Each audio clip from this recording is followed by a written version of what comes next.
just received a letter.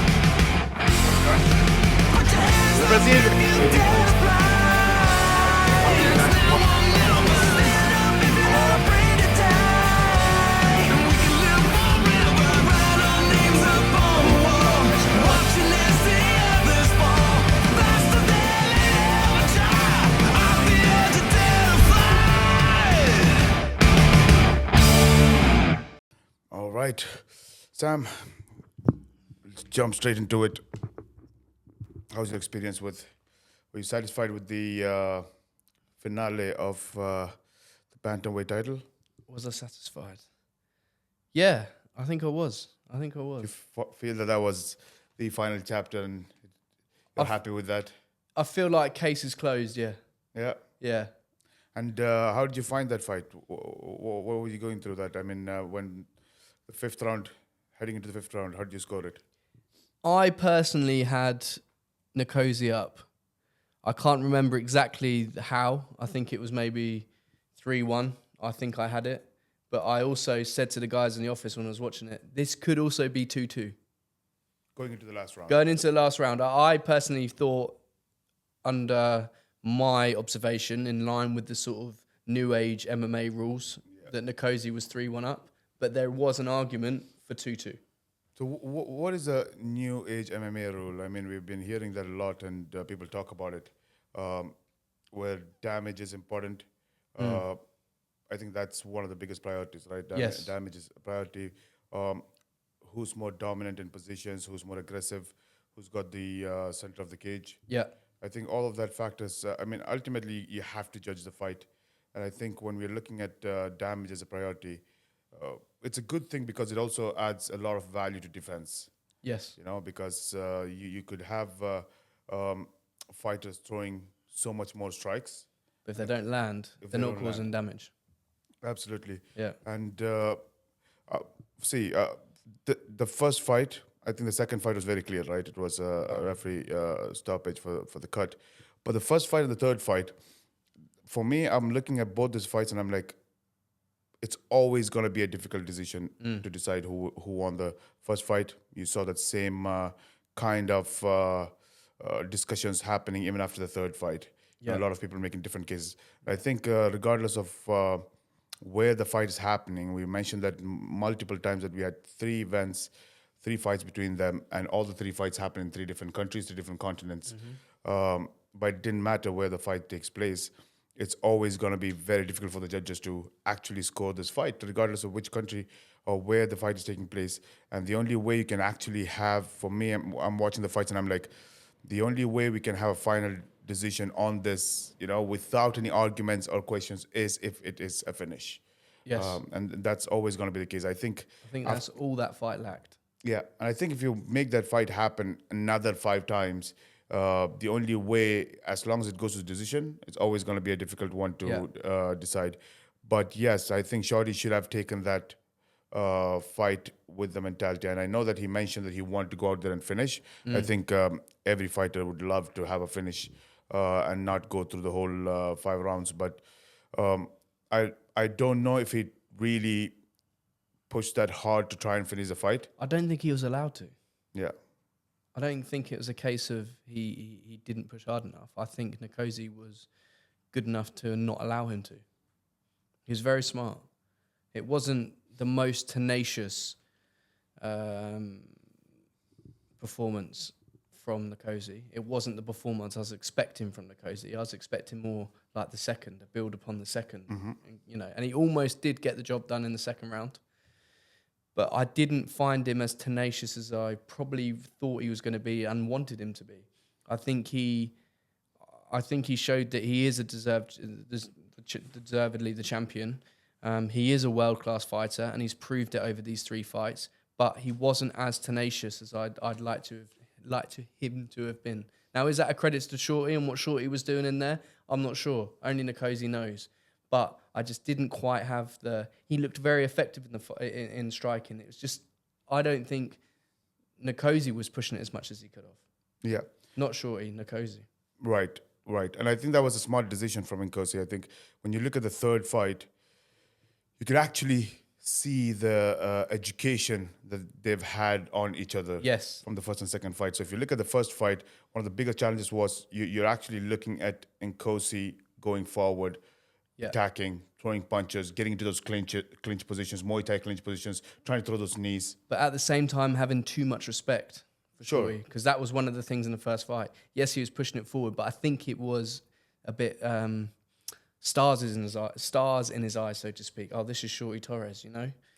That's what I felt like in the first. And for me, I felt I don't know about that about the respect part, because I felt like he understood Shorty and respected him more in the third fight, Yeah, and in a good way. from a different perspective, though. Intelligence, right? Yeah. I mean, that's Yeah. when you respect someone, is you know his strengths and you know what he's capable Yeah. of. I think the first fight he thought that he could go out there and throw those punches, get those knees, Muay Thai clinch knees, control him. I'm going to be stronger, and I think that didn't work out really well for him, because you tried to outpower Shorty, who's shorter than you, and coming up from a lower weight class, and you felt like I could have that cage control, I could control him there, and I could work him around and win those rounds. But that was not the case.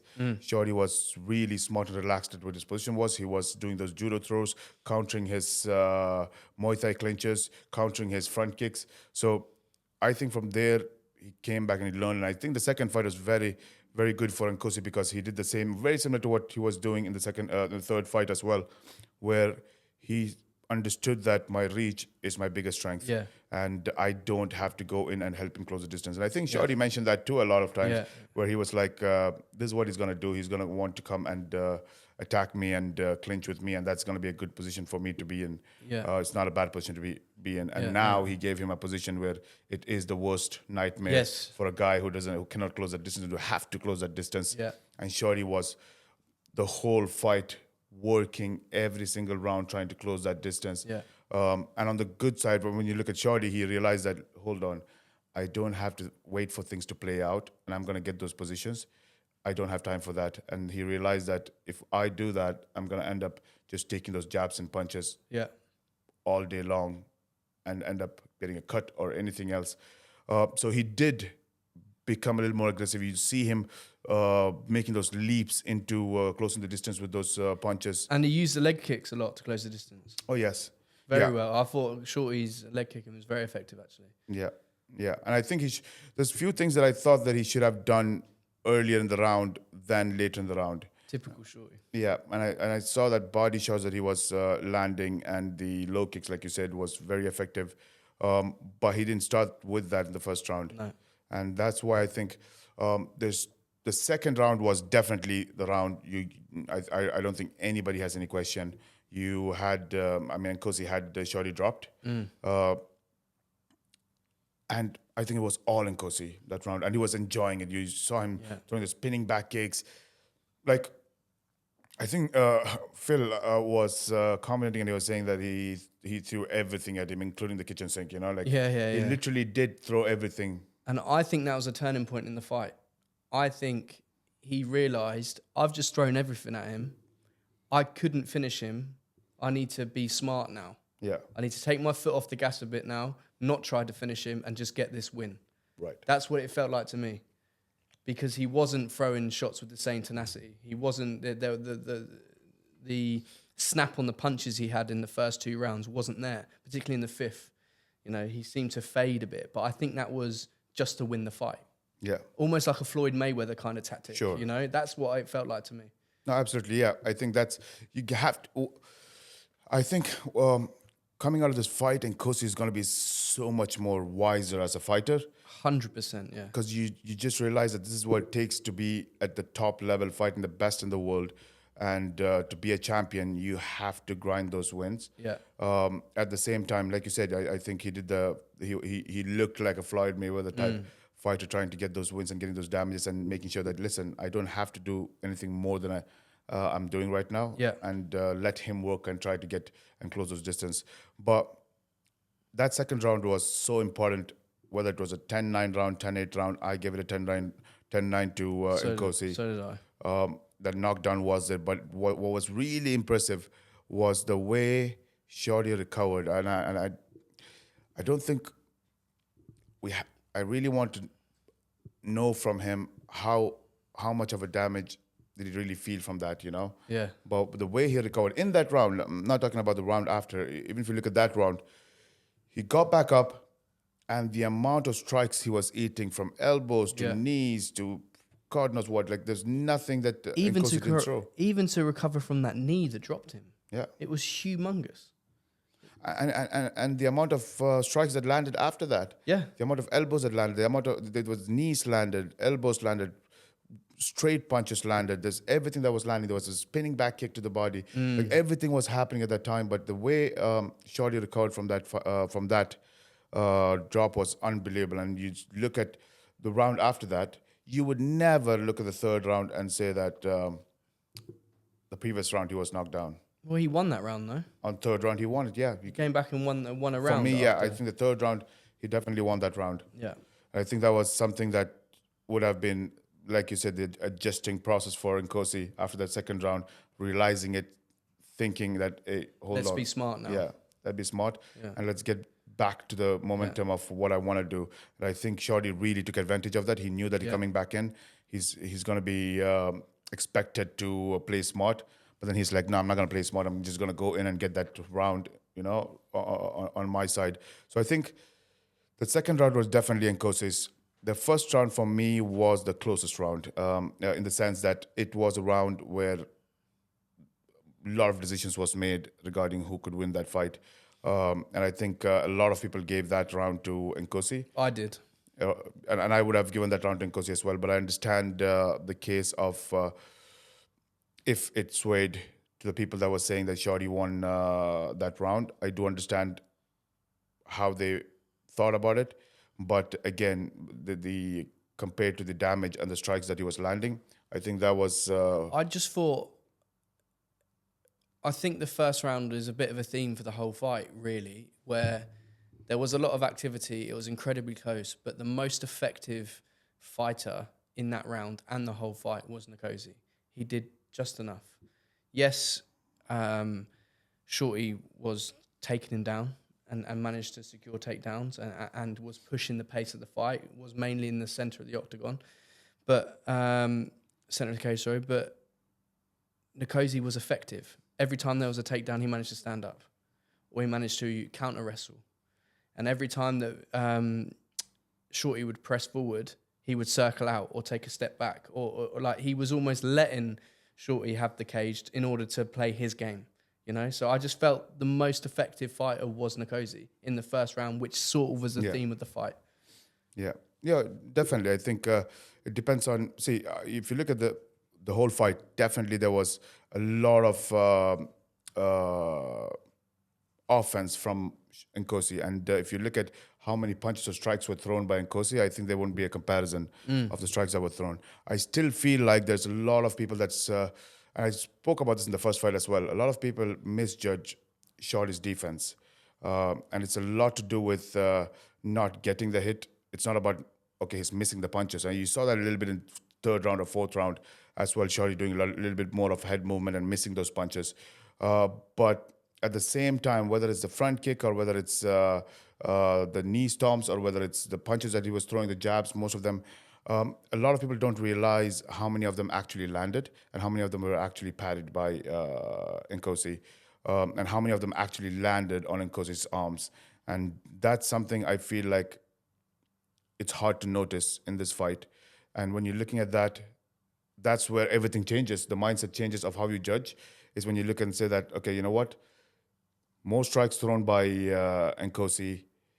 The whole fight, most of the times, Shorty is more aggressive. He's the one taking the fight forward. He's going for those punches. He's getting in the cage. He's going for those takedown. He's mixing things up. He's making his opponent work. His opponent is moving around and throwing those jabs and straights and all sorts of strikes, which is in quantity. There's a huge volume of strikes that are being thrown.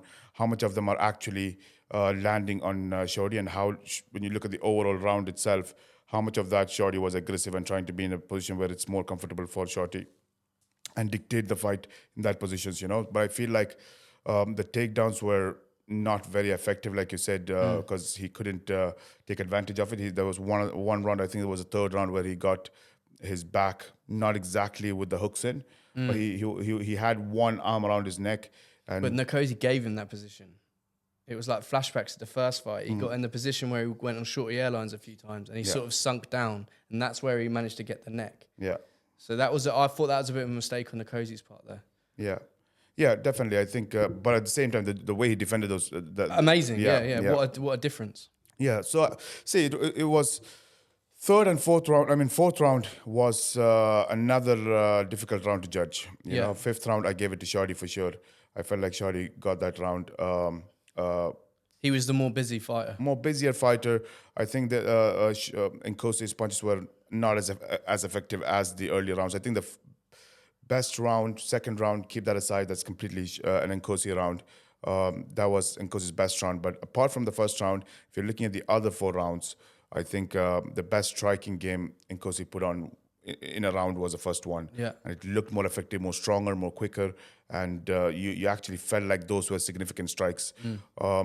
Third round, fourth round, fifth round, especially the fifth round, you didn't see that much. Fourth round, he came back. He knew it was a championship round. He got that motivation from his team as well. He came in and knew that this is where you're expecting me to go down. This is where you're expecting me to be tired and not being able to handle those deep waters. Yeah. And he came with, you could see that motivation in him, Yeah. that toughness and the mentality that he came out and he's like, you know what, I'm going to go. I'm going to be aggressive. I'm going to try and take this fight to Shorty and make it an actual fight. It was almost, this is where I become the champion. Yeah. This is where, because this is a test for me now. Yeah. This is where I'm going to prove to you I can grind it out and be the champion. Yeah, absolutely. And that's why for me, the fourth round and the first round. So first round was, yes, I would in a way agree with you that those strikes did make a difference. But fourth round was maybe the closest round in that sense to make that decision. And it would have moved more harder to move to Shorty or Nkosi. Fifth round, it was easier to move it, move to the Shorty side. Like if somebody gave it to Shorty, I would be like, yeah, I wouldn't argue with that so much. But the fourth round was really, really very close. But in any case, I think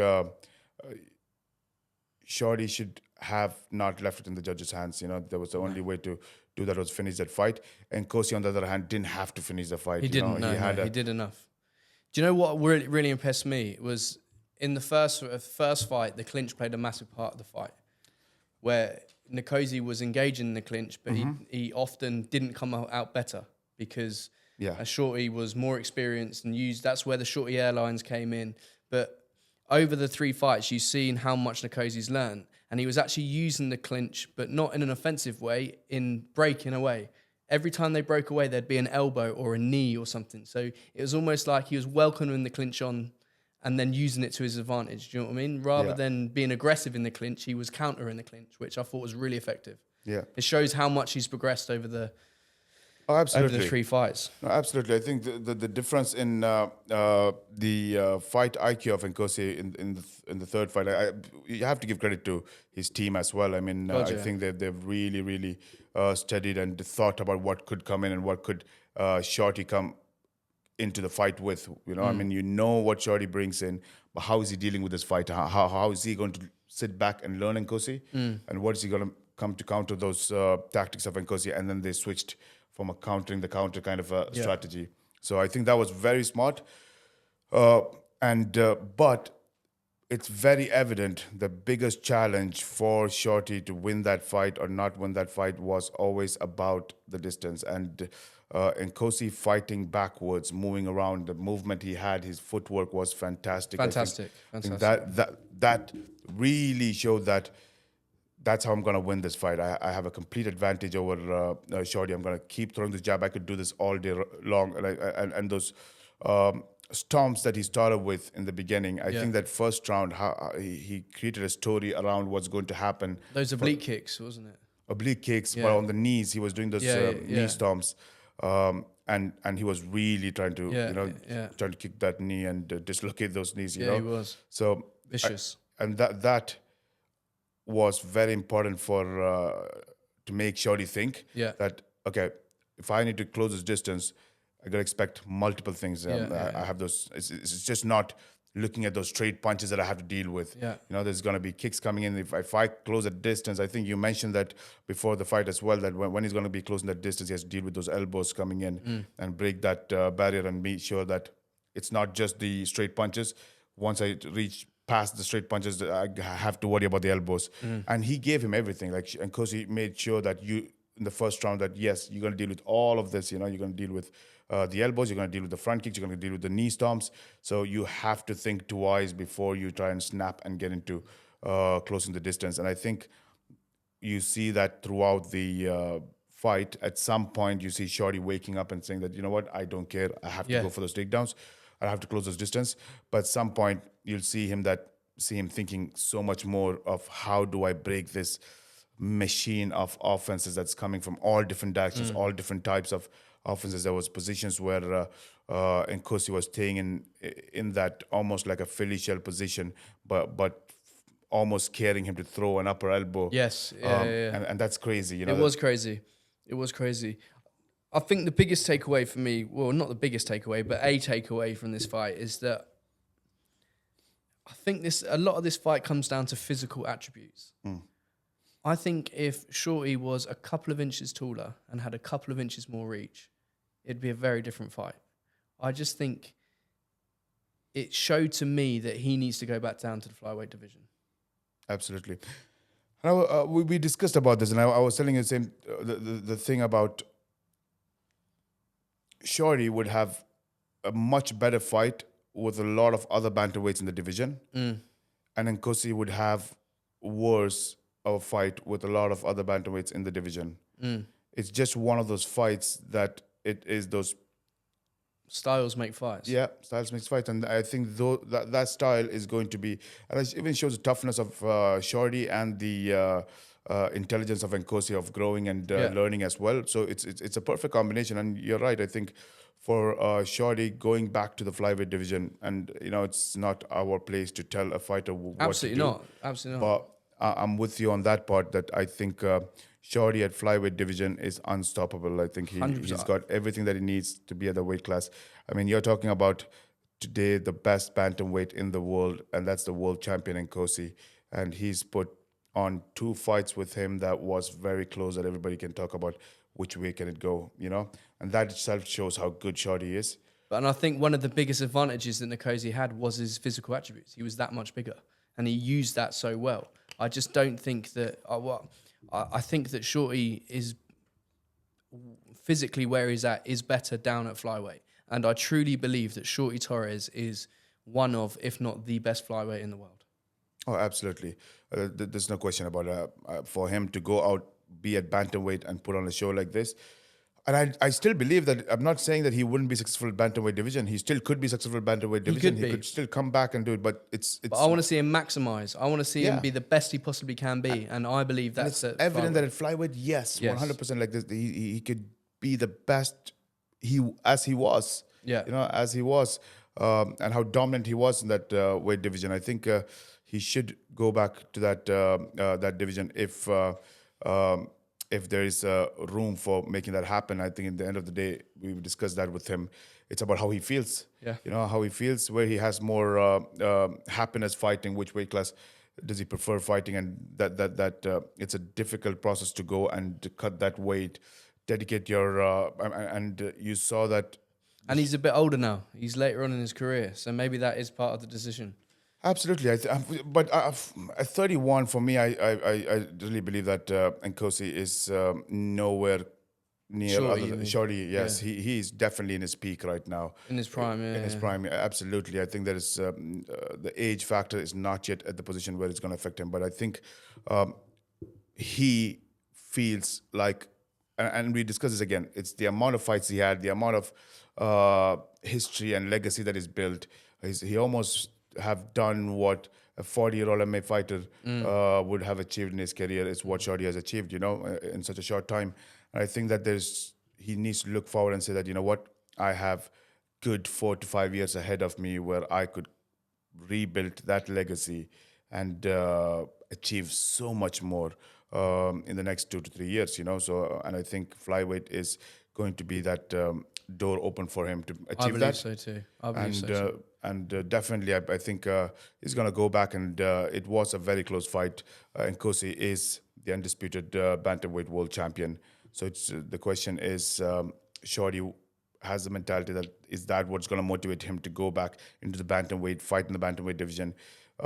clear up few of the guys that's in the contendership and come back and fight Nkosi? Is that the motivation that you need to dedicate the lifestyle that he's done for this one fight? I mean, it's clearly mentioned that he's never had this kind of dedication before when it comes to completely having a team dedicated only for Shorty, for that fight. So if I'd he's going to say continue that, keep that momentum absolutely. and keep that to get you down to the other weight class and become the king of that weight class. And then who knows, maybe you could look at a double champ status later on.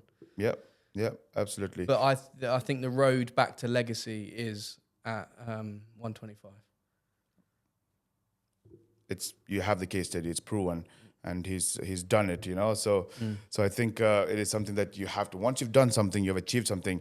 I mean, why wouldn't you continue doing that?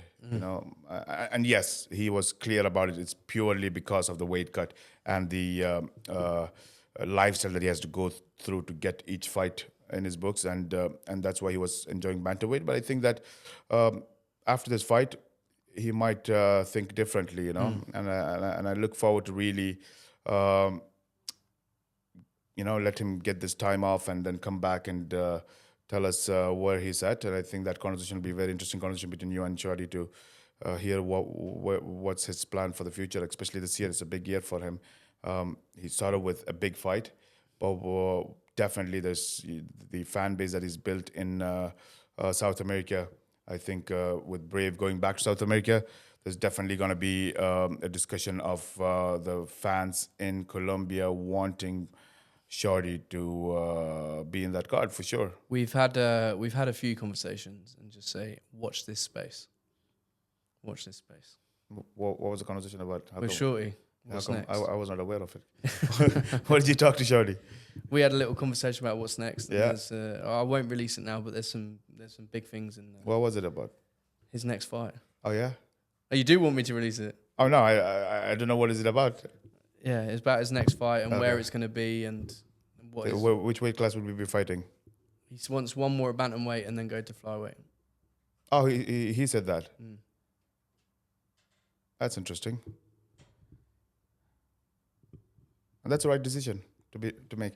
See, while he fights in the bantamweight and move to flyweight, we have to talk about the upcoming event. I think Brave in Mauritius. I think it was a fantastic event, great for Africa, and I remember putting the belt on Nkosi's shoulders, and it means so much for us as an organization as well.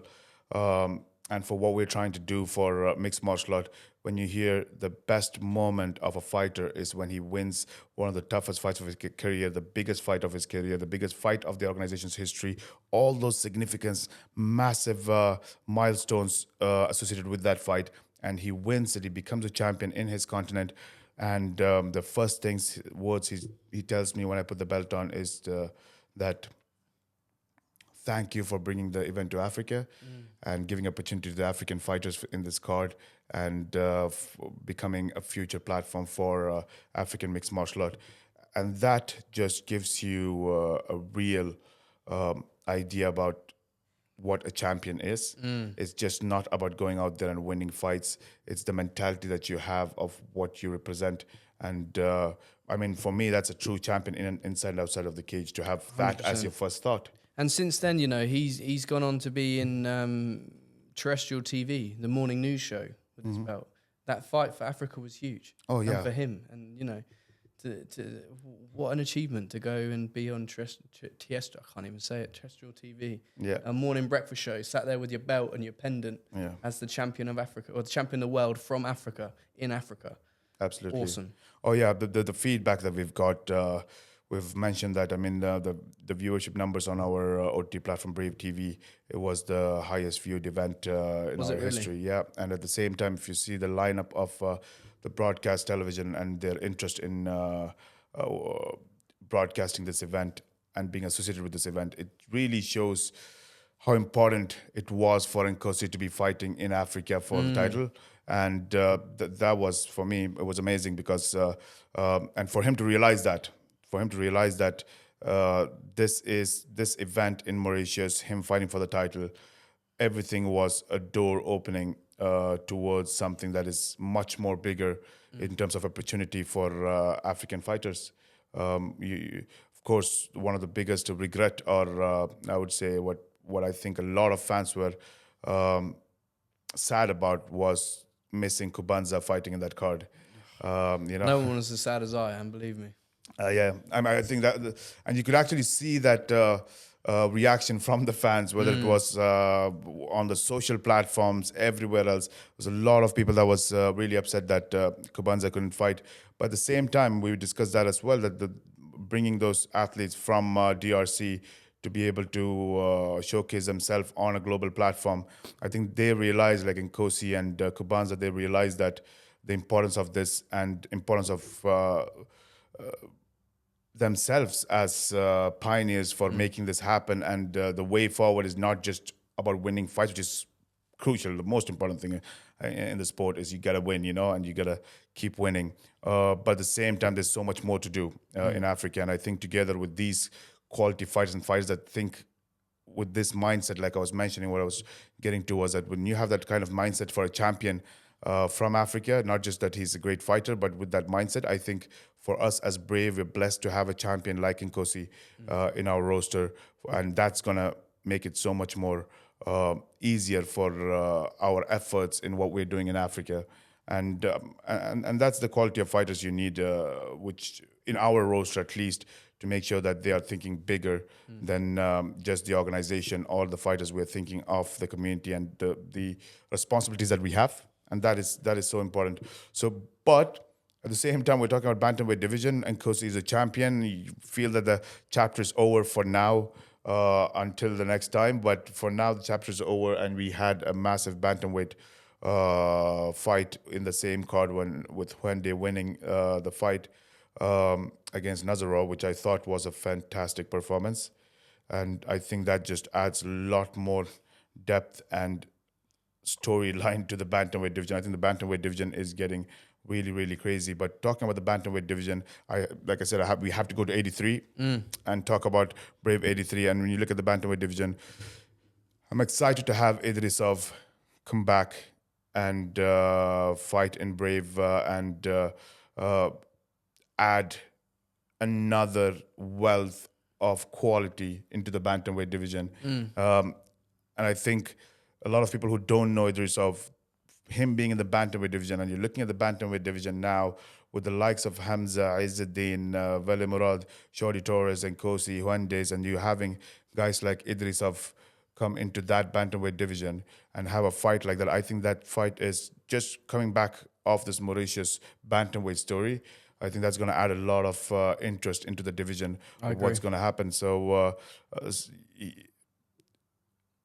again, we spoke about the transition from amateur to professional, and Idrisov, very similar to that. He's come from those backgrounds, so He was an IMF world champion, right? He was 2019, I think, European champion. European champion. European gold medalist, but he was 2018 world silver medalist as well. Okay. So he's been there in the IMF world at the top level, but getting into the professional world, he's done something completely different. Well, he went on an 8-fight win streak. Yeah. 8-fight undefeated win streak, yeah. Absolutely. And then had that unbelievable fight with Bidzina. Yes. Oh, what a fight. Oof. And I think that's where Bidzina got that, eyeballs of everybody in the Brave Nation. Gotcha. And a lot to give credit to Idrisov as well. So you know how good Idrisov is and how much people rate the quality of Idrisov for having a fight that close with Bidzina, and Bidzina taking that fight puts Bidzina already at the top of the food chain. 100%. You don't end up taking a fight against Idrisov and having a fight, and you're looking at a guy whose grappling is phenomenal in Idrisov, right? And to deal with that I think that's was for me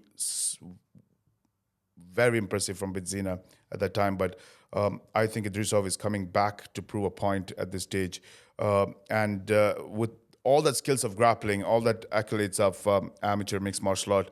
It's also interesting matchup because he's fighting against a lot of fighters you'll see in this roster from the last one, this one, that is targeting our France event, and it has a lot to do with our France event. And when you're looking at this card in Netherlands, you won't miss out the name of Alex Lahore or Picard. And when you made this matchup, were you really looking at that high quality striker in Picard to come and fight against a guy whose grappling is so good? Was that the mentality? Was it grappler, was a striker, traditional style of? There was a bit of that, but I was also intrigued by the matchup because Picard, because Idrisov is coming up to bantamweight from flyweight, and Picard is a guy that sort of is an in-betweener. He floats between featherweight and also bantamweight, so he's going to be a bit bigger. So it's a bit of a test for Idrisov in the sense of that, yes, he's fighting a good striker, but also this guy can also fight in the weight division above, which is 2 weight divisions above Idrisov, where he used to fight. So Sure. I wanted to see how he'd get on against a sort of bigger guy. Because if you are coming up to the division, you are going to face somebody like a Nkosi, who's massive for the division. Let's see how you get on with someone that can float between 2 heavier weight divisions, you know? Yeah, and I think that fight for the bantamweight division. I think when you're looking at the likes of, if you're looking at Huendes and William Lutz, all of them watching what's going to happen next, because that's the biggest question: what's happening next in the bantamweight division? When you're looking at that, this fight, I think, is going to have the division's attention because I don't think, Idrisov is coming and fighting an opponent who he can deal with from his grappling skills alone. I mean, you're looking at a person who's Sanda champion, who's been kickboxing champion, and at the same time, if I'm not mistaken, he must be a judo black belt as well. So correct me if I'm wrong on that. Is he? Yeah. Yeah. Correct. Karate and judo. Judo black belt. So when you're looking at that, definitely he knows the strategies, and he knows he's not far away from the grappling world when you're a judo black belt. No, God, no. And I think that It's also going to be a different look for Idrisov. yeah. Oh yeah, for sure. And you have to be good at making sure that when you have a striker with all those accolades behind him from the kickboxing world or the Sanda world, all that together, and you have a judo black belt, you know that your biggest value you're going to bring in the fight is going to be a submission game. And Idrisov has to make sure that whether he's a judo expert, whatever it is, when I'm on the ground, it's not just grappling with the opponent. I have to try and take the advantage of submissions. And I think that's where we have to see if Idrisov is a guy that can go out there and finish fights with submissions, because I think that is where his biggest strength is in this fight. But at the same time, I think Picard, I've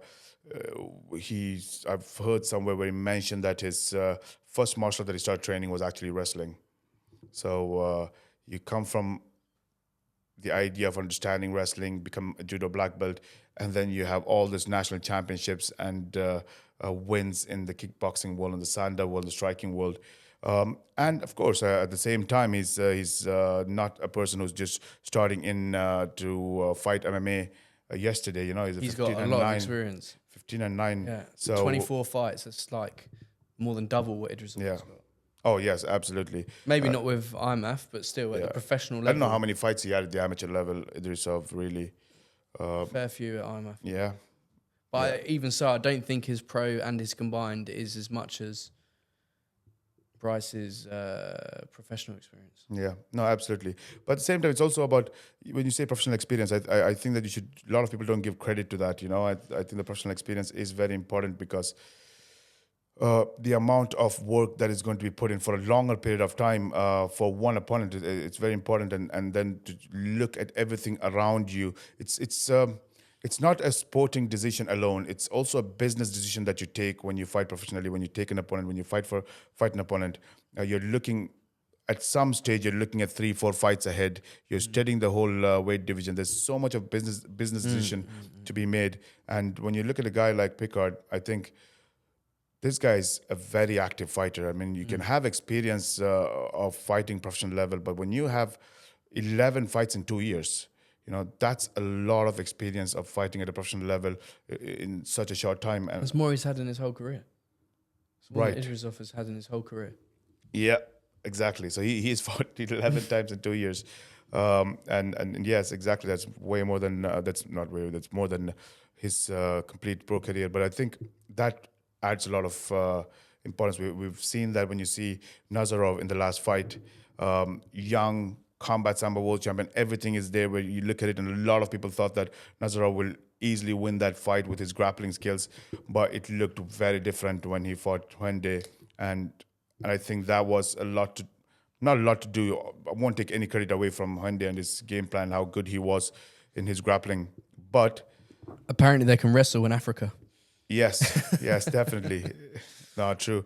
But I wouldn't take anything away from how good Wende was. He looked fantastic. But at the same time, there is a case to be made about the ring rust. I mean, not in this, and I don't like to use the word ring rust. It's more of being out of touch with that consistent pressure of upcoming fights and what's happening with the roster and what's next for me. You know what I Being mean? under the lights, the interviews, the pressures that come with fight week, 100%. Yeah, so I think that is an important factor, and I think this bantamweight fight is going to be one of those fights that's key to the division of what's happening next. Everybody wants to know what's happening next, and I think that we should be looking at having that conversation of what's next. And maybe in the next podcast, we should be revealing what's going to happen in the bantamweight division. And I think this fight is going to be one of the big decision makers of what are the next fights to be made in that weight class.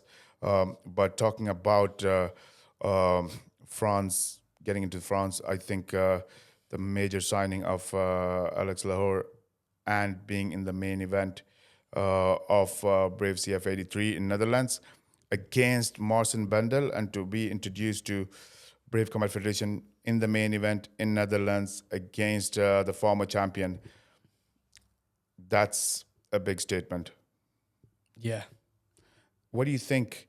A lot of people who might not know one of the reasons why Alex Lahore signed with Brave Combat Federation, and I think we talk about business decision. Yeah. And I think that was amazing when you have an athlete who definitely knows how good he is and his sporting skills and his technical skills, but at the same time to know that, wait, I've been fighting at the welterweight division and middleweight division. I need a weight class that makes a lot of sense for me. And you don't find the super welterweight division in many organizations. No, well, I don't think any.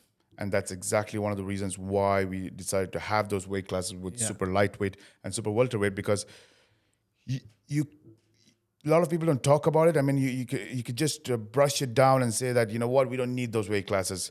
But then the amount of talents that you're actually losing without seeing the best they could be, Yes. I think it's insane. When I used to fight, I was fighting at welterweight division.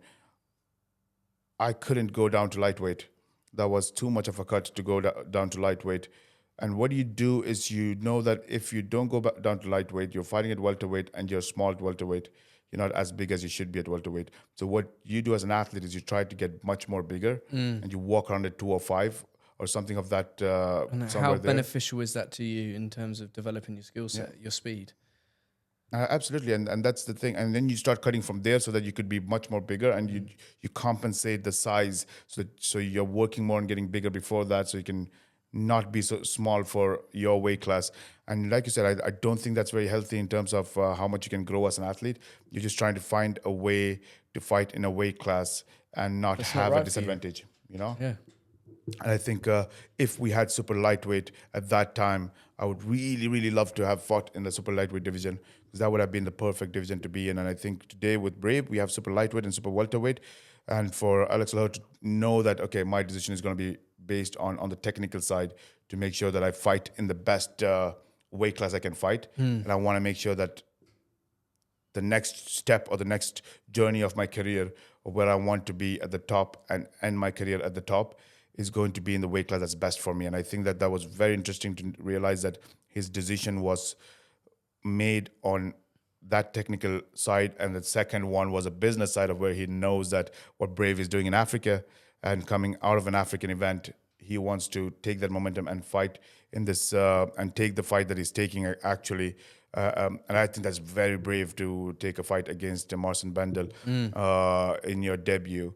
But what a interesting matchup, like in terms of statistics. I mean, I wrote some down before this, just because when you look at it, it's crazy. So Lahore's got 33 fights, Marcin Bendel 31. Yeah. Lahore has 18 wins by finish, and Marcin Bandel has 20 wins by finish. One's got Lahore's 10 losses and Marcin's 8 losses. So their records are almost identical. Yeah. It's mad. The amount of experience that you're seeing in that numbers that you're mentioning, I think Well, that's 64 fights between them. that's crazy.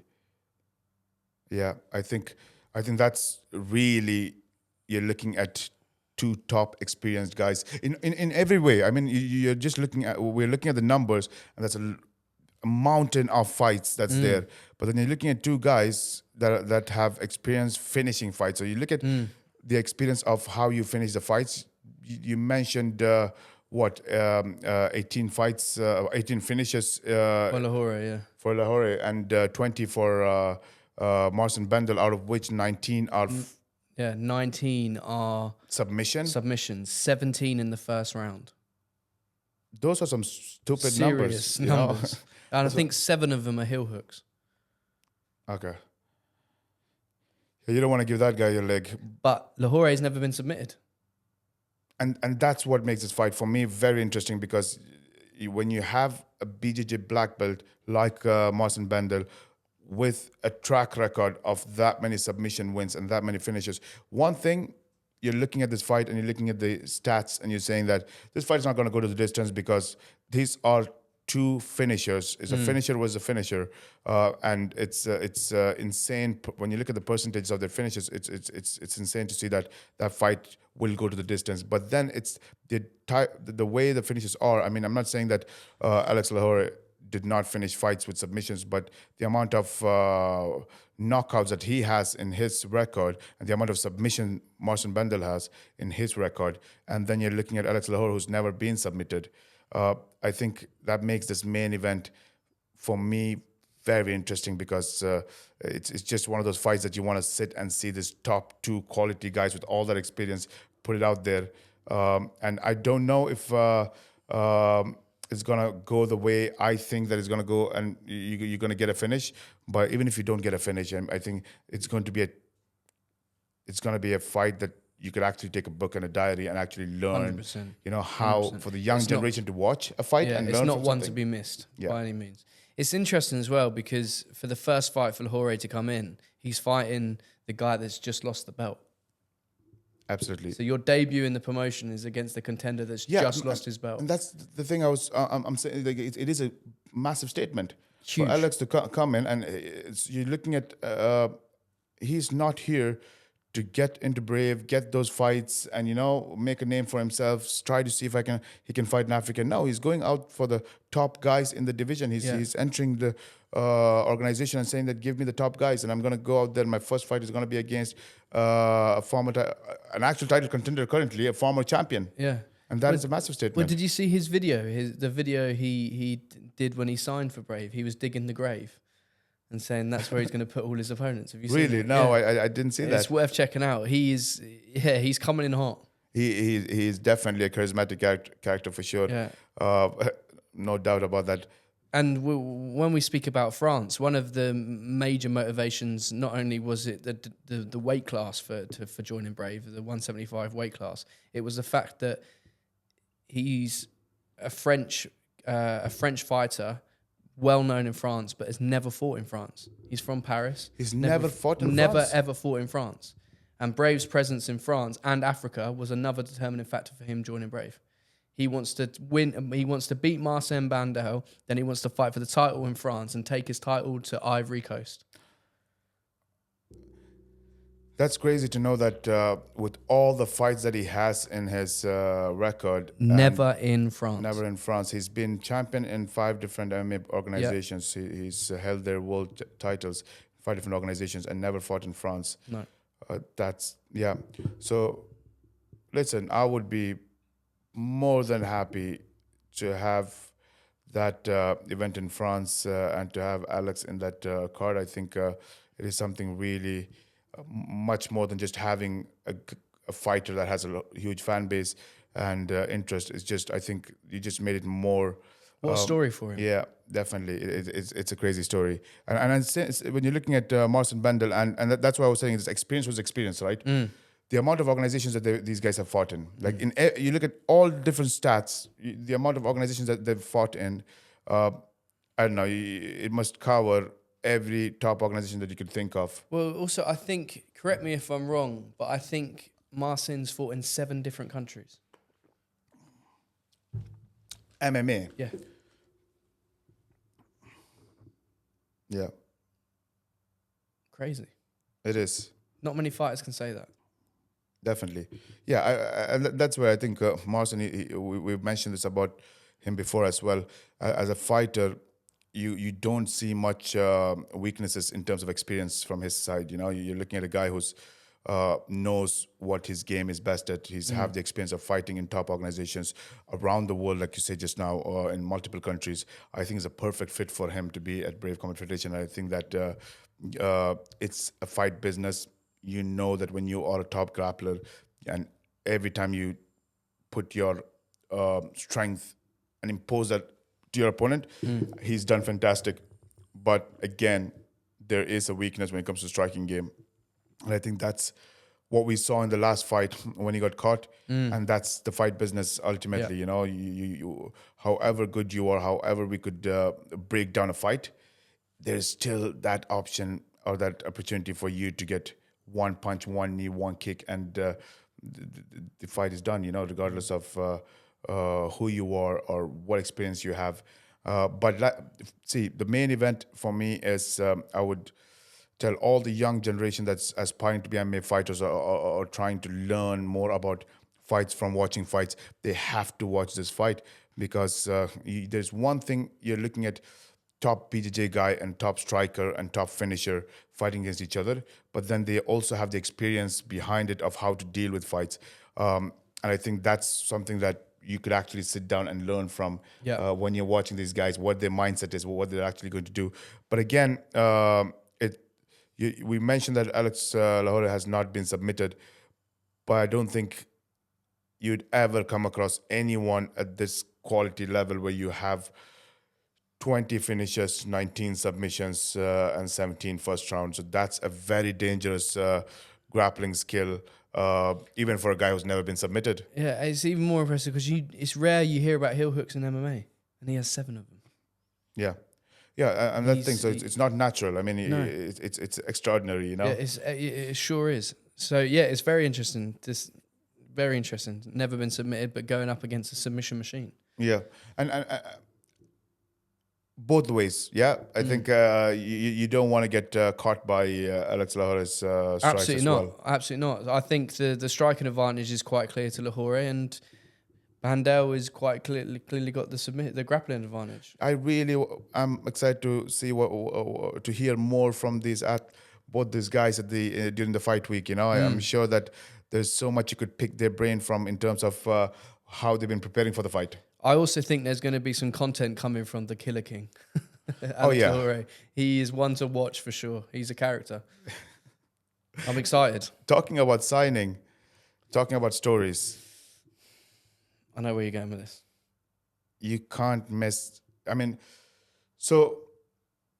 been a big fan of Netherlands sports, right? I mean, my favorite football team when it comes to national teams have always been Netherlands, and a big Tennis Bergkamp fan, and I've been following their football. But at the same time, when it comes to the combat sports, which was my bread and butter, to make a living, even then I used to follow a lot of these Dutch kickboxers. I mean, one of the most motivational content that I used to help me wake up every day at 4 a.m.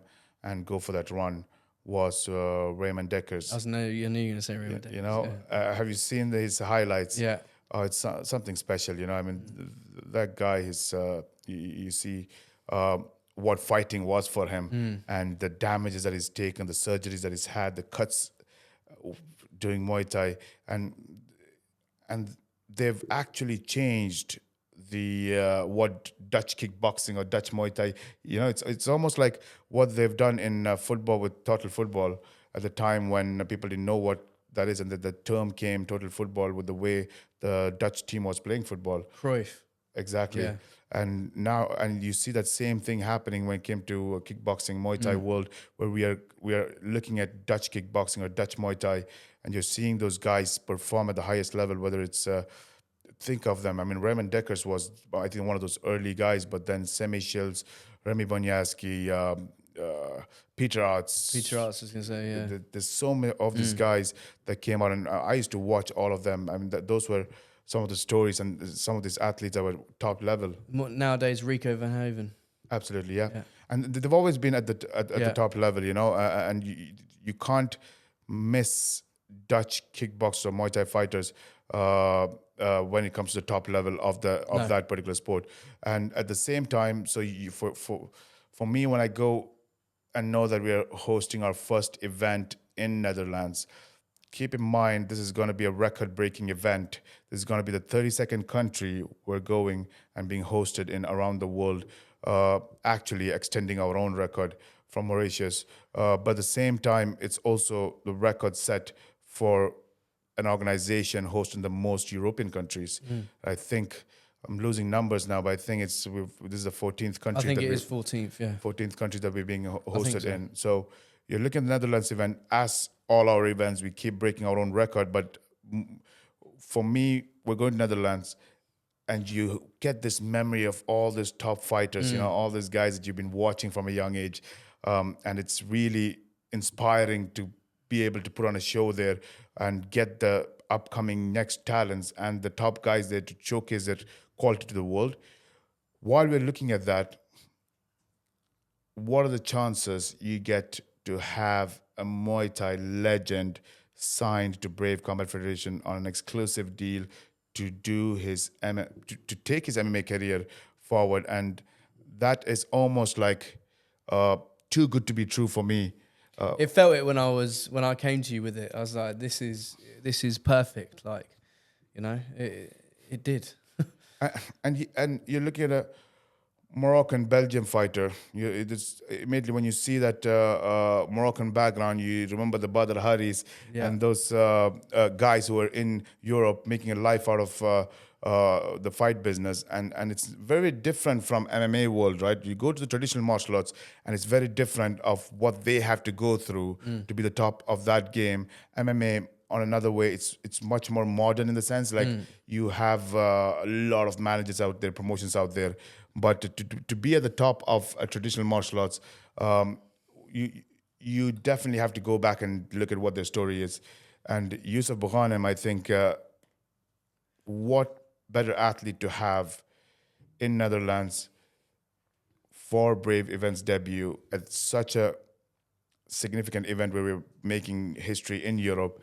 I think we couldn't have asked for a better athlete to be fighting in that event in Netherlands, when Muay Thai is one of the biggest sports there, and what they have done for Muay Thai. Yeah. And it is only from our end something that's honored to get a guy like Yusuf Bughanem to go and do his MMA career in Netherlands with us. Tell me a little bit more about him. I know that there's so much talk about Yusuf Bughanem. I mean, from the fight side, from the life story wise, he is one of those guys that you would want people to look up to. He's not just that guy who's just famous from fighting and what he's achieved, but as an individual as well. He's humble, and he's down Incredibly to earth. humble. Yeah. Very, very simple, nice man. Yet aptly named the Terminator, because he is terrifying in the Muay Thai world. I cannot even remember the amount of titles he's won. Like, we've got a list, and it's almost a size of A4. Yeah. There's so many. But the ones that stand out to me is Lumpini Stadium champion and Rajnaman Stadium. Now, for any of people that know Muay Thai, for a Farang in Thailand, which is a foreigner, to be a Lumpini Stadium champion and a Rajnaman Stadium champion is unheard of. It's just to so fight, impressive. just to Even just to fight there, Yeah. but then to be a champion there. He went to Thailand with nothing. he's had a hard life. He came from nothing and went to Thailand with nothing. Wasn't accepted by the Thais, and he's fought his way all the way to become champions, and now is loved in Thailand, respected, and now lives there. So, and that's all through how good he and how much he's succeeded in Muay Thai. Oh, if there was any story that you want it to become a movie, that's his story, right? It's actually, literally, I mean, it's unbelievable. You're looking at when you mentioned to me and you bought this when we had the discussion about the scouting reports and you were telling me his story.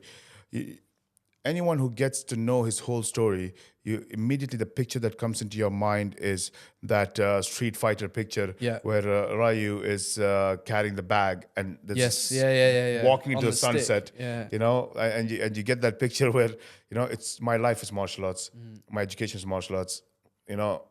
I'm going to build my life, my career, my knowledge, my education, everything through this thing called martial arts. And that was that image you get. And his story is no different from that. I mean, you're looking at that young age, you lose your parents, and you somehow are lost in what you need to do. But Yusuf, to be able to go and get that breakthrough of a fight that he fought in Netherlands, that got him the opportunity to get paid to fly and take a one-way ticket with his brother at the age of 17 to Thailand, and didn't know if he's ever going to come back or what's next for him.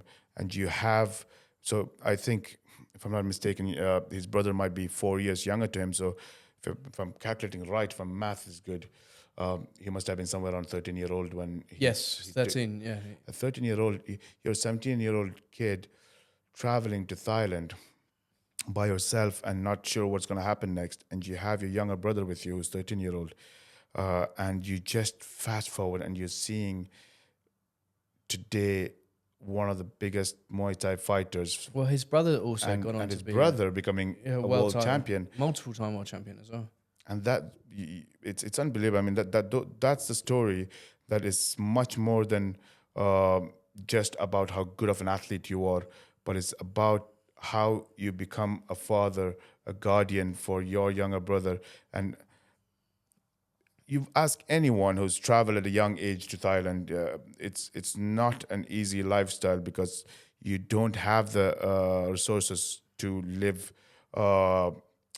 the way you should be living, but at the same time you're not as comfortable because you're coming from a foreign country. You're not used to living the way some of these fighters in Thailand are used to living, and you're between that somewhere where you're confused of what should I do. And I remember when I was 18, 19, I've traveled to Thailand, and it was in a way one of the greatest experience of my life, and so much that I've learned because of the struggle. And when I think about at the age of 17 and lose your parents and take your younger brother and to be in Thailand, I can not imagine the mindset he had to have to be able to survive there, but at the same time to achieve what he has achieved, to help his brother achieve what he has achieved, to become two superstars in the world. I can't think of any better example of what it is to take struggle, hardship, and turn that into a positive tool for your growth. And this is the example for that. 100%. And now he's starting his MMA journey with Brave Combat Federation, Absolutely. bringing all of that with him. When you have that kind of mentality, no question that nothing is there that's going to stop you. And we've had. If you look at Brave, we've always valued the career that they've had before from the amateur level. You look at us on every event, every breakdown, we always give credit to the amateur MMA upbringing, because that is so important, and we think that is what's going to be the key differentiation between guys who are just fighting pro and the guys who have gone through that ranks. But if you look at the history of Brave, in traditional martial as well, we've had arguably the best BJJ fighter of all time, for sure in his weight class, and Bruno Malfacini, 10-time BJJ world champion. And we've had the likes of maybe arguably one of the greatest Wushu Sanda champion, Mahsen Saifi. But then you also have interesting stories like Sambo as well. I think Ikram Aliskarov, Vela Murad. Valimurad and Rodnev. I mean, Ikram Aliskalov is a four-time world champion at the Sambos. And then you have you have all those greatest amateur athletes, one, and then you have some great stories like Mahmoud Sebi. You're looking at stories of coming from the traditional background, wanting to be an Olympian, became an Olympian, transitioned into MMA, fantastic, and now he's going for tryouts for the U.S. wrestling team. To be an Olympian again. Olympian again, and I have not heard of a transition from an Olympian in wrestling, moving into MMA and going back to Olympics. So you have those great stories. It's always been part of Brave when it comes to the best amateur athletes. With Yusuf, it's a mixture of all, right? I mean, that's what makes him something. I don't know how to put that into words, but it's something else where you know that is a star and everything that happens from, because you're talking about that story behind it of what he's achieved, the amateur record of becoming a legend. So again, it's just not that I'm the best jiu-jitsu athlete, and I've achieved X, Y, Z, and that's my record.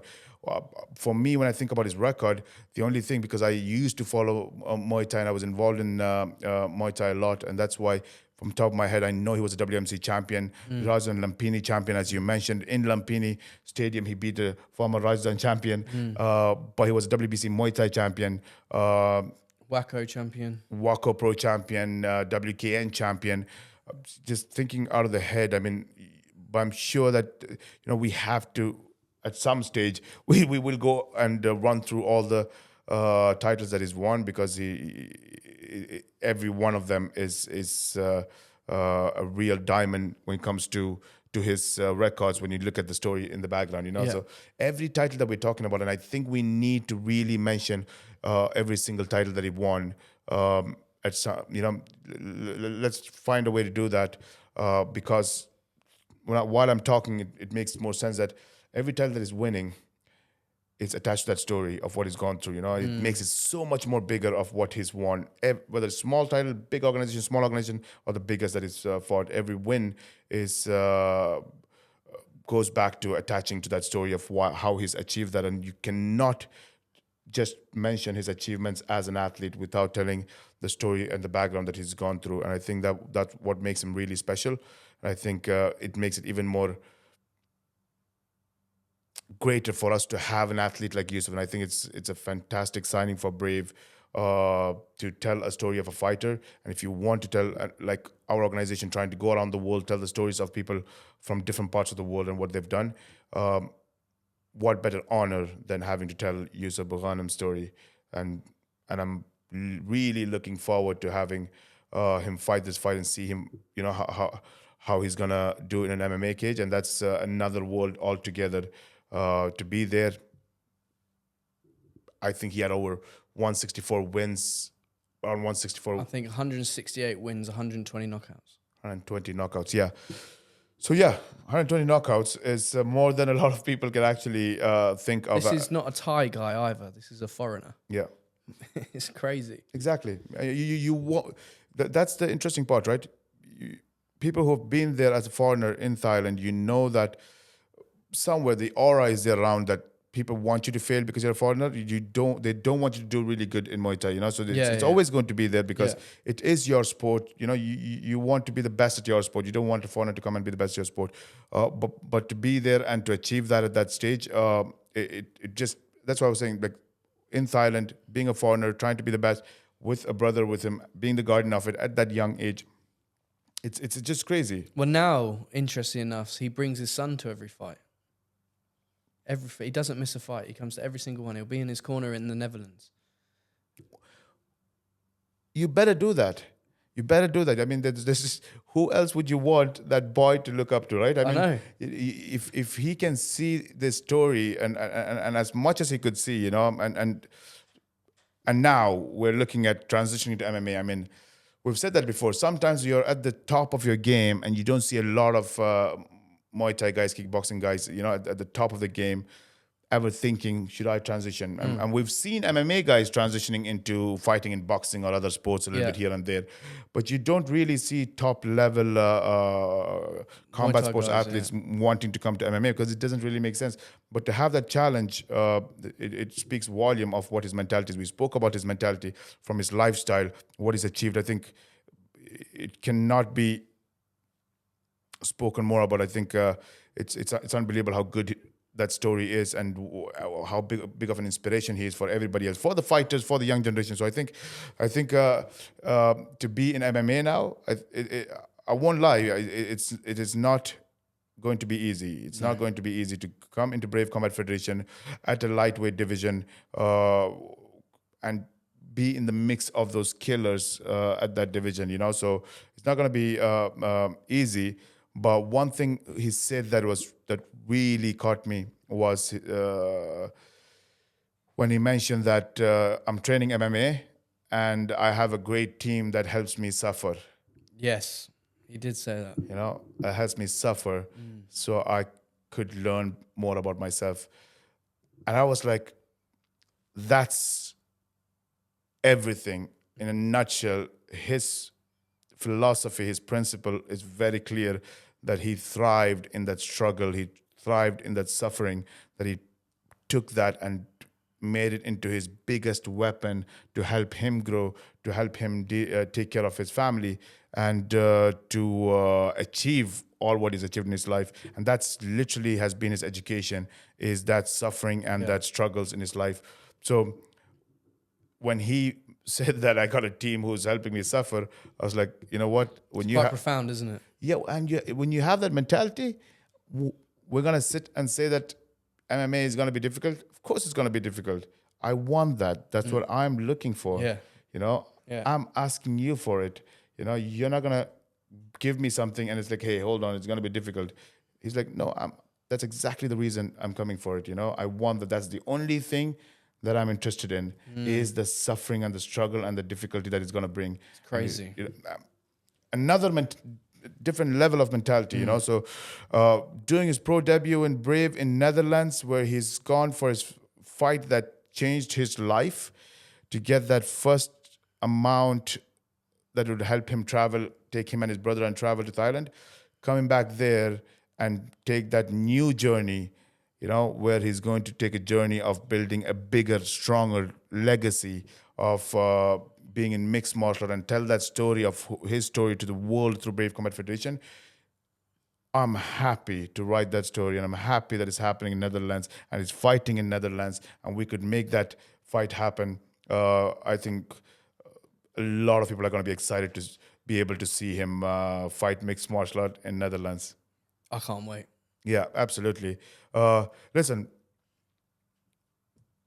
big stories, big experience, big fighters in this card, right? So I know that sometimes when you have the fight like Alex Lahore and Marcin Bendel, we're talking about all this experience, knockouts, the numbers, the promotions, all that stuff. And then you have the signing of Yusuf Bughanim and doing his debut.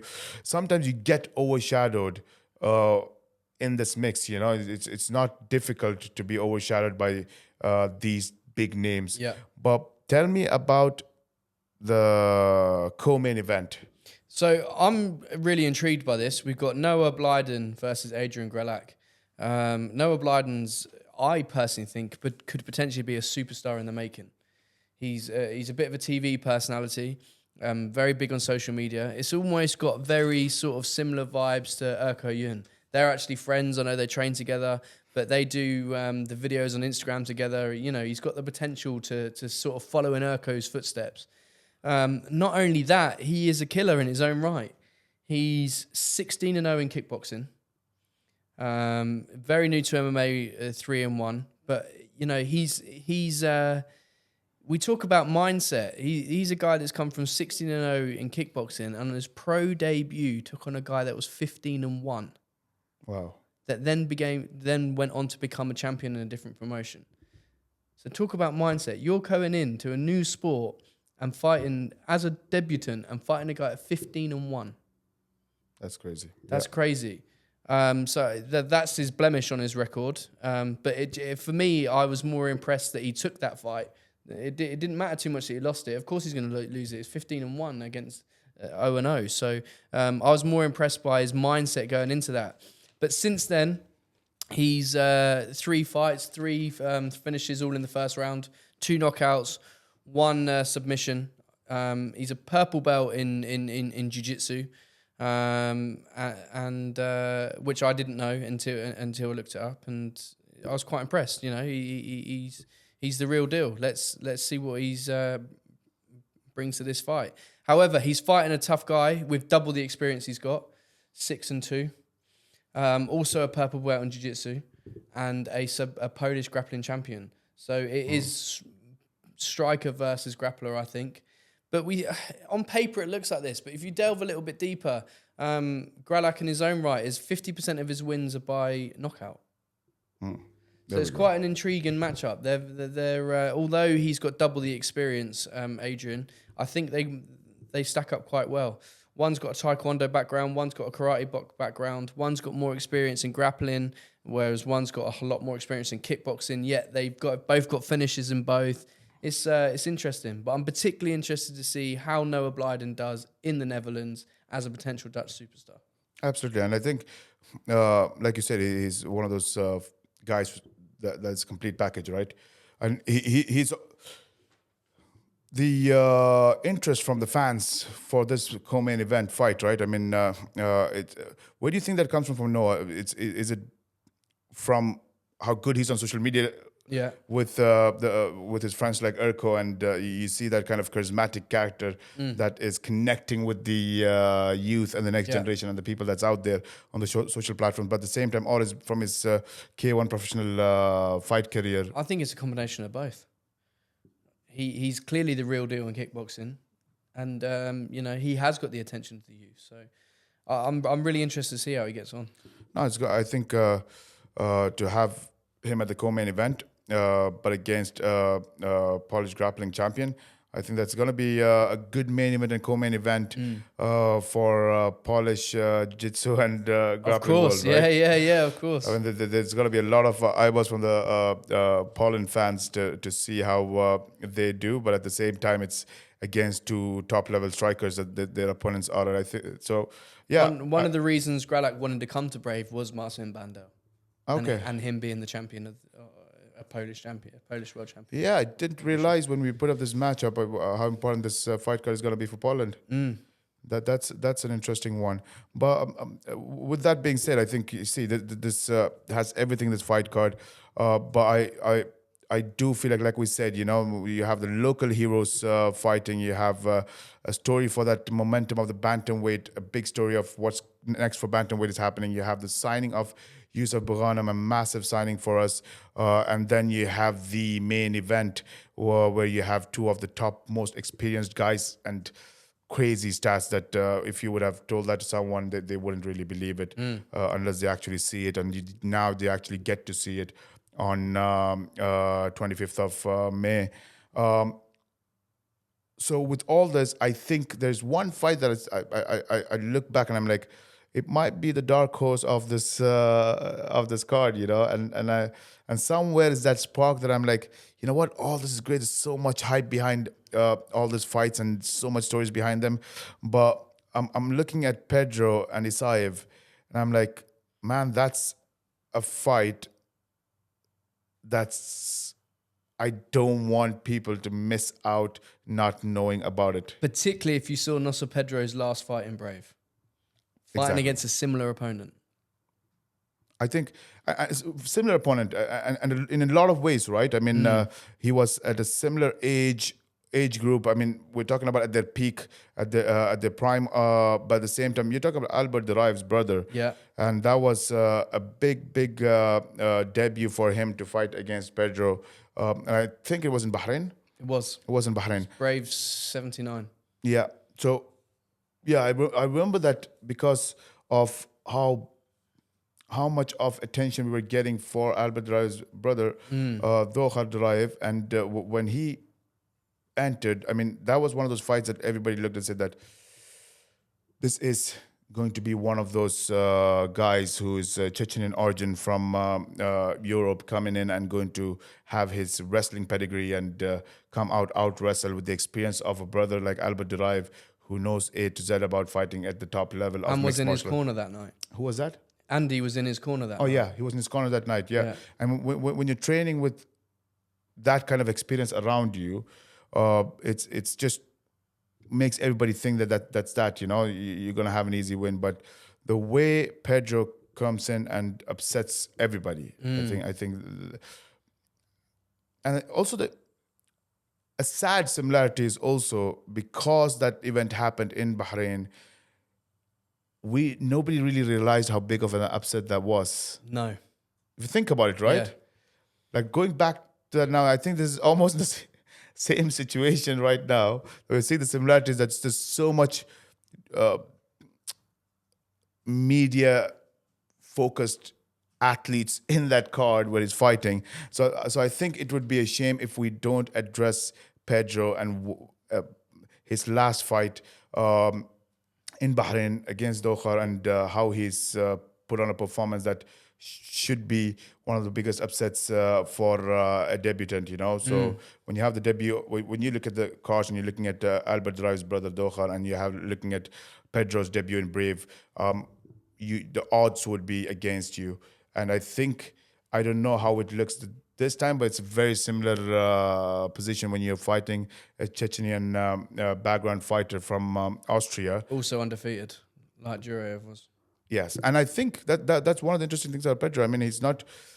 When you look at his way of dealing with his fight career, he's one of those guys that you look and you're like, hold on, you know, you somehow need to focus a little bit more to understand that is a real fighter, because the fights that he's taken, the amount of undefeated guys that he's fought is one thing, but the amount of the quality of fighters that he's been fighting and the fights that he's been taking, I mean, that's a fearless fighter. I mean, it would be a very good dream for any athlete relation departments to have, or matchmakers to have, a fighter who doesn't care about who they fight. They would fight anybody, you know. So you look at the record as well, and you look at who he's fought, whether the experience of the fighters that he's fought, whether it's the amount of times that he's fought, you'll notice that you're actually looking at a fighter who hasn't really focused on the business side of his career and focused more on the sports side. Yeah. We're looking at that difference, you know, like, bring me anyone. When do you want me to fight? And I'm going to fight. So you're fighting another undefeated athlete. You're in your home country, and you're taking a fight against an undefeated Chechen Austrian fighter, you know, and a lot of people would think twice to do that, but he's taken that kind of fight in their friendly countries and created an upset and come back, you know. So there should be a credit given to Pedro for his fight career, and I think that's going to be that is a fight in this card that I hope is not ignored with the sound and the noise and everything else that comes in with this massive, massive group of fighters and fights that's in this card. It's going to be interesting to see, because you're looking at not just a random wrestler, right? I mean, if you're looking at Isaev as well, the fight is not against a guy who's coming from Eastern Europe, where you're looking at and saying that, okay, there's going to be wrestling and grappling. No, he's fought 4 fights and finished his 4 fights. I think that's what makes this fight even more interesting. They were due to fight before, I believe, but the fight got cancelled. Now, this is the story that's been spreading around a little bit, because I've heard that Isaev mentioning that he was surprised. He felt that Pedro is never going to take this fight, Yeah. because Pedro never wanted to fight him. This was booked because in a previous organization, in one of the regional organizations. I think I don't know if it's the one where Pedro was a champion in one of the organizations, but he was not willing to take that fight, and as far as the statement, the quote from Isaev, he declined the fight. So he was surprised why he took that fight. So that's what's the story that's going around. I don't know what's the real story behind it. So, but this was something that is spreading. But at the same time, Isaev also adds to the statement and says that he is actually going to knock him out. I mean, that's his goal, is not to go out there and just... I'll be very impressed if he does. Nasser Pedro is tough. Yeah. He's real tough. Yeah, and that's one of its attributes, right? I mean, Isaev knows that there is a guy who has good grappling, who has finished a few of his fights to submissions for sure. At the same time, toughness, his strength, and where he feels like, yes, I'm going to be faster than him, and I'm going to not give that opportunity for his strength and his submissions to outplay me, and I'm going to finish that fight. But yeah, history speaks otherwise in terms of Pedro's career. So when he's taken any kinds of fighters in front of him and changed the story of that card. So yeah, that's for me the dark horse, for sure in that card. So yeah, listen. Potentially fight of the night, that one. You think which one? The Pedro Isaju. Really? Yeah, potentially. Yeah, Based on Pedro's last performance, it was great. True. But that's the story. I mean, if you're looking at the fight, I mean, when you have strikers like Yusuf Bagan, I mean, you're going to see some very explosive stand-up fights there, Yes. You have that, and then at the same time... That could also end quite quickly. Quickly, yeah. Whereas this one could be a barn burner. True. But I think most of those fights on those cards are guys who have good finish records, and the main event is leading in that part where it you can't think of anything other than a finish happening in that in that fight. But if it doesn't, for me, if that fight doesn't end in a finish, for me that's going to be the fight of the night. The main event is going to be the fight of the night because there was a reason that two of these guys who had 45 fights in total must have had, oh God knows what, 30, 39 finishes in total. If those two guys fight against each other and the fight was not finished, ends in a finish, I think it's a win-win for you. You're either seeing a fantastic finish, a submission clinic, or a crazy knockout. But if you don't see it, you're going to see some amazing mixed martial art tactical course, I don't disagree. Now, let's see. We spoke about Shorty and Kosi. We've covered that off the line, and I'm excited for Brave 83. I'm excited to go to Netherlands as well. But if not, we'll try and see if we can do a watch along together. Sounds good. Yeah. All right.